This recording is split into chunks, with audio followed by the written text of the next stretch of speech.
जय श्री कृष्ण। आयुष्या ज्योतिष चैनल में आप सभी का स्वागत है। आज मैं आपको मंत्र जप करते समय जो हमें सावधानियां या कुछ बातें हैं जो ध्यान में रखनी चाहिए उनके बारे में बताने जा रही हूँ।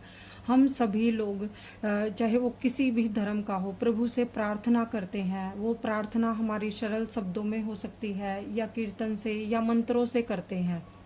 तो मंत्र हम किसी भी भगवान का, जैसे शिव का, कृष्ण का, देवी का आदि किसी का भी मंत्र जपते हैं। ये मंत्र बहुत ही शक्तिशाली होते हैं। क्यों? क्योंकि हर एक शब्द का या इस संसार में हर एक वस्तु का, हर एक चीज का जो है सकारात्मक या नकारात्मक प्रभाव होता है। तो मंत्र क्या है?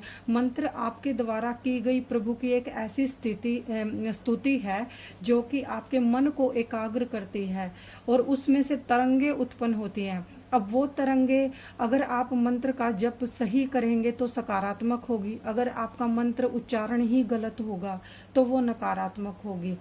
मंत्र जपने में हम लोग बहुत सी मालाओं का प्रयोग करते हैं, जैसे तुलसी की है, चंदन की है, रुद्राक्ष की है, स्फटिक की है या वैजंती माला। सामान्यतः इस माला में 108 मन के होते हैं या 27 भी हो सकते हैं, 54 भी हो सकते हैं। तो जब भी आप अपनी माला करें तो कोशिश जो है करें कि ये सभी चीज़ें आप लोग ध्यान में रखें। जैसे कि हमें अपनी इस तर्जनी उंगली से माला को स्पर्श नहीं करना है। वो क्यों नहीं है? क्योंकि हमारे शास्त्रों में बताया गया है कि ये उंगली जो है आपके अहंकार और किसी दूसरे के ऊपर अपना दबाव बनाने के लिए हम इस उंगली का प्रयोग करते हैं। लेकिन जब हम प्रभु की शरण में जाते हैं तो हम उनके प्रति अपनी कृतज्ञता प्रकट करते हैं या हम अपना सर झुकाते हैं। तो इस उंगली से आप कभी भी माला को स्पर्श ना करें। जैसे ये माला है तो आपको इस माला को ऐसे फिराना होता है। दूसरा, ये जो माला का एक बंध होता है इसको सुमेरु पर्वत बोलते हैं। तो आप कभी भी जैसे सुमेरु पर्वत के ऊपर से ना लेके जाएं। जब भी ये खत्म हो तो माला को ऐसे घुमा लें। तो घुमाने पे क्या होगा, इस सुमेरु पर्वत को हमें पार नहीं करना होता है। और तीसरा जो है, आप कि जो आप मंत्र जप करते हैं उससे पहले हाथ जोड़ के प्रभु से प्रार्थना करें कि आप जिस भी काम के लिए, जिस भी कार्य के लिए प्रार्थना कर रहे हैं या मंत्र जप कर रहे हैं कि उसको सफलता दिलाने में वो आपकी मदद करे। फिर उसके बाद क्या होता है कि माला जो है आपकी ये व्यक्तिगत होनी चाहिए। व्यक्तिगत मतलब कि हर एक की, जो भी कोई मंत्र जप करता है उसके पास उसकी अपनी माला हो, क्योंकि हर व्यक्ति की एक अलग से तरंगे होती हैं इस संसार में। तो जब भी हम किसी दूसरे की माला लेते हैं तो उसकी तरंगे भी उसके साथ होती है। अब हमें पता नहीं होता कि कोई भी व्यक्ति जो है सकारात्मक सोच का है या नकारात्मक सोच का है। तो माला जो है आपकी अपनी व्यक्तिगत होनी चाहिए, दूसरे की माला आप ना लें। उसके बाद क्या है कि हमारे ज्योतिष शास्त्र में ये कहा गया कि माला को हमेशा कपड़े में या गोमुखी में ढक के रखें। इससे क्या होता है कि जब भी हम मंत्र जप करते हैं, एक तो ये कि उसमें से, मंत्र में से तरंगे निकलती हैं। तो वो तरंगे आप अपने लिए सहेजना चाहते हो कि वो तरंगे आपके ऊपर असर करें।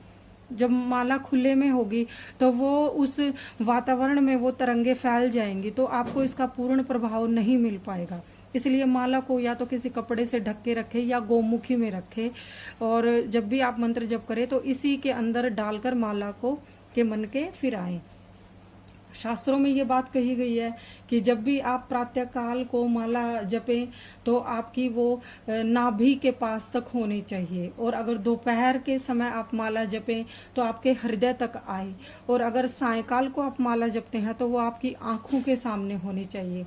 तो शास्त्रों में समय के हिसाब से आप अपनी माला को कहाँ कहाँ रखें ये भी बताया गया है। और उसके बाद क्या है कि अगर आप शिव परिवार से या शिव मंत्र का जप करते हैं या शनि मंत्र करते हैं, जैसे या फिर आप शिव के लिए महामृत्युंजय मंत्र करते हैं, तो वो आप रुद्राक्ष की माला से ही करें। उसके बाद अगर आपको एकाग्रता, जैसे अपना ध्यान लगाना है, पढ़ना है या पढ़ने वाले विद्यार्थी हैं, तो उसकी उपासना करने के लिए माँ सरस्वती की आप स्फटिक की माला प्रयोग करें। और अगर आप माता लक्ष्मी की उपासना करना चाहते हैं तो उसके लिए सबसे सर्वोत्तम है कमलगट्टे की माला। आप कमलगट्टे की माला का प्रयोग करें।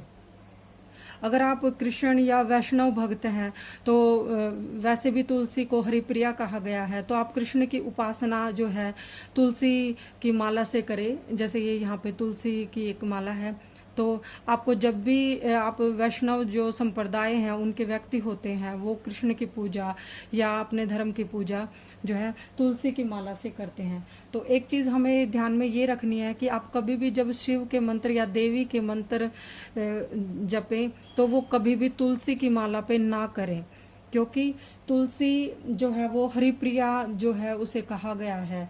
तो अगर आपको देवी के मंत्र जपने हैं तो उसके लिए रक्त चंदन की माला, रक्त चंदन जो है लाल चंदन की माला आप इस्तेमाल करें।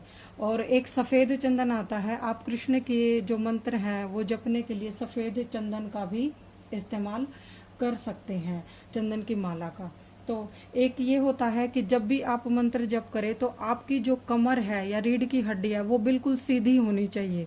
इसके वैज्ञानिक कारण भी हैं और इसके शास्त्रों में भी बताया गया है। शास्त्रों में तो ये बताया गया है कि हमारे शरीर के जो चक्र हैं हमारे मंत्रों का प्रभाव उन पे पड़ता है। तो आपकी जो कमर की रीढ़ की हड्डी है उसके साथ साथ आपके सातों जो सारे चक्कर हैं वो बंधे हुए होते हैं।